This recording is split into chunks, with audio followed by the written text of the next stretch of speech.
30 में से 26 सीट से ज्यादा भारतीय जनता पार्टी विजयी हो रही है और प्रचंड बहुमत के साथ सीटें जीत रही है। एक नेता आज के बोले 30টার মধ্যে 26 तो हमको मिलेगा। 26 तो क्या 30 में 30 बोलो ना, बोलो 30 में 30 ही मिलेगा, तब तो गोलियां ज्यादा होगा ना। रसगुल्ला खावे, रसगुल्ला। अब बंगाल के लिए पहले चरण का मतदान समाप्त हो चुका है। ऐसे में अब पार्टियों ने अपने अपने दावे पेश किए हैं। अब किसके दावे में कितना दम दिख रहा है, इस पर आपको सटीक आंकड़े देने वाले हैं। प्रथम चरण की 30 सीटों पर, अलग अलग सीटों पर आपको महत्वपूर्ण जानकारी, और प्रधानमंत्री मोदी जी के बांग्लादेश दौरे को भी अब बंगाल चुनाव से जोड़ा जा रहा है। ऐसे में अब खेला हो भी या खेल खत्म, इस पर आपको महत्वपूर्ण और सटीक विश्लेषण देने वाले हैं। आखिर 30 में से 26 सीट का जीत का दावा कैसे किया जा रहा है। प्रधानमंत्री मोदी जी यहां पर बंगाल चुनाव छोड़ यहां पर कह सकते बांग्लादेश दौरे पर निकले, इसका अर्थ क्या निकल कर आ रहा है। टीएमसी खेला होवे के नारे के साथ बंगाल चुनावी मैदान में है, तो क्या कुछ हो रहा है, इस पर आपको आंकड़े देते हैं। क्योंकि प्रथम चरण की अगर बात करें तो 27 मार्च के लिए यहां पर 30 सीटों पर चुनाव खत्म हो चुका है। ऐसे में काफी महत्वपूर्ण देखा जा रहा है। 2019 लोकसभा चुनाव के आंकड़े बेहद ही चौंकाने वाले थे और बीजेपी ने यहां पर 20 सीटों पर बढ़त बनाई थी, और इसी दावे के बाद बीजेपी अब पश्चिम बंगाल में पहले चरण के लिए 26 सीटों का दावा कर रही है। बता दें आपके लिए कि बंपर वोटिंग हुई है पहले चरण के लिए, 84% मतदान हुआ है, और एक्सपर्ट और ग्राउंड रिपोर्ट जो सर्वे है, परिवर्तन जब भी होता है तो कहीं ना कहीं बंपर वोटिंग होती है, और बंपर वोटिंग से कहीं ना कहीं यहां पर टीएमसी में खलबली हो सकती है। प्रथम चरण की सीटों के लिए आपको यहां पर आंकड़े देने वाले हैं। आखिर 30 सीटों पर कहां से कौन जीत सकता है, किस प्रकार के आंकड़े बन सकते हैं, आखिर में आपको यहां पर महत्वपूर्ण सटीक आंकड़े देने वाले हैं। क्योंकि अब 30 में से बीजेपी ने दावा किया है कि इस बार 26 सीटें उनको मिलेंगी, क्योंकि 2016 में बीजेपी ने एक भी सीट यहां से नहीं जीती थी। लेकिन इस बार का दावा 26 सीट का क्या होगा, सही या गलत, इस पर आपको आंकड़े देते हैं। बता दें पहली विधानसभा सीट के लिए यहां पर बीजेपी की जीत हो सकती है। पहली विधानसभा सीट के लिए जो यहां पर 50 के लिए आंकड़े निकल कर आए, इस पर बीजेपी जीत सकती है। जो आंकड़े हैं यहां पर बात करें काशी उत्तर के लिए भी बीजेपी जीत सकती है, जो आंकड़े निकल कर आए हैं। लेकिन यहां पर बात करें भगवानपुर के लिए तो यहां पर टीएमसी इस सीट पर जीत सकती है, जो आंकड़े निकल कर आए हैं। यहां पर विधानसभा नंबर 4 की बात करें तो खोजरी के लिए यहां पर कांग्रेस की जीत हो सकती है, क्योंकि 2016 में कांग्रेस ने भी यहां पर 2 सीटें जीती थी। ऐसे में कांग्रेस का यहां पर खाता खुलता नजर आ रहा है। 5वीं विधानसभा सीट की बात करें तो काशी दक्षिणी के लिए बीजेपी यहां पर जीत सकती है, जो आंकड़े हैं।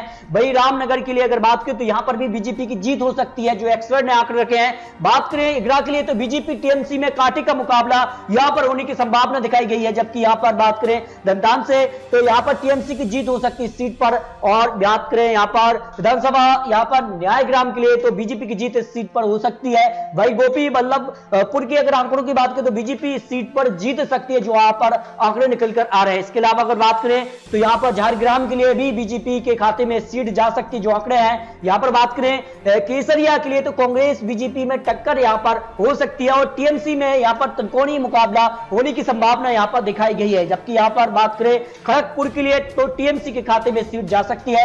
वही विधानसभा नंबर 14 की यहां पर बात करें तो गढ़बेटा के लिए तो यहां पर टीएमसी के खाते में यह सीट जा सकती है। भाई विधानसभा नंबर 15 यहां पर सालमोनी बीजेपी की जीत यहां पर हो सकती है, जो आंकड़े निकल कर आए। जबकि यहां पर बात करें मेदिनीपुर के लिए तो यहां पर बीजेपी के खाते में सीट जा सकती है, जो आंकड़े निकल कर आए हैं। भाई बात करें यहां पर बीनपुर के लिए तो टीएमसी कांग्रेस में यहां पर टक्कर है, और बीजेपी कहीं ना कहीं यहां पर तीसरी पार्टी बन सकती है, और यहां पर त्रिकोणीय मुकाबला होने की संभावना पूरी यहां पर दिखाई गई है। जबकि यहां पर बात करें बंदवन के लिए यहां पर तो टीएमसी की जीत यहां पर हो सकती है, जो आंकड़े निकल आ रहे हैं। जबकि बलरामपुर की अगर बात करें तो टीएमसी की जीत यहां पर हो सकती है इस सीट के लिए। भाई बात करें यहां पर 20 नंबर सीट यहां पर विधानसभा के लिए तो बाघमुंडी के लिए तो कांग्रेस की जीत इस सीट पर हो सकती है। यहां पर बात करें जयपुर के लिए तो यहां पर बीजेपी के खाते में सीट जा सकती है, जो आंकड़े यहां पर बंगाल की 30 सीटों पर निकलकर सामने आ रहे हैं। वही पुरुलिया की बात करें तो बीजेपी के खाते में सीट जा सकती है। बंगाल के लिए काफी महत्वपूर्ण यहां पर आंकड़े निकल रहा है। जबकि यहां पर मन बाजार के लिए अगर बात करें तो टीएमसी के खाते में सीट जा सकती है। जबकि यहां पर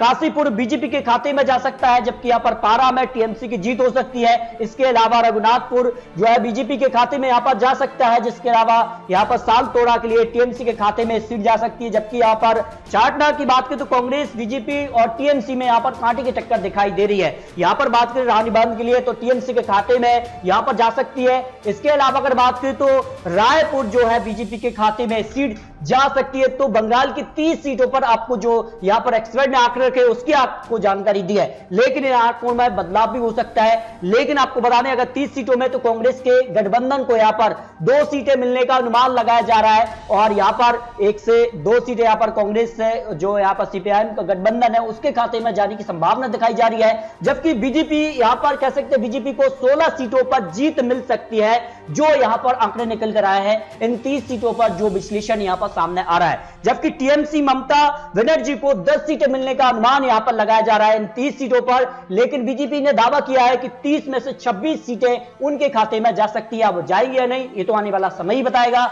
इसके अलावा टीएमसी, कांग्रेस और बीजेपी के बीच में कड़ा मुकाबला हो सकता है। अब 4 सीट कौन जीतेगा ये तो आने वाला समय ही बताएगा। हो सकता है 4 सीट यहां पर टीएमसी निकाल ले और टीएमसी यहां पर 14 सीटों तक पहुंच रही है, भाई बीजेपी 16। अगर बीजेपी ने यहां पर 4 सीटों पर बढ़त बनाई तो बीजेपी 20 सीटों तक पहले चरण में पहुंच सकती है। लेकिन आने वाले समय में क्या कुछ होता है, आने वाले समय में अभी भी कई चरणों पर मतदान बाकी है, आने वाले समय में क्या कुछ होता है तो आने वाला समय ही बताएगा। लेकिन आपको क्या लगता है 294 सीटों पर क्या वाकई बीजेपी की वापसी होने वाली है या फिर बरकरार रहेगी टीएमसी? इस पर अपनी राय कमेंट बॉक्स रखिए और अगर आपने चैनल को सब्सक्राइब नहीं किया है तो प्लीज अभी चैनल को सब्सक्राइब भी कीजिए ताकि और भी राज्यों की आपको इस तरह की जानकारी मिल सके।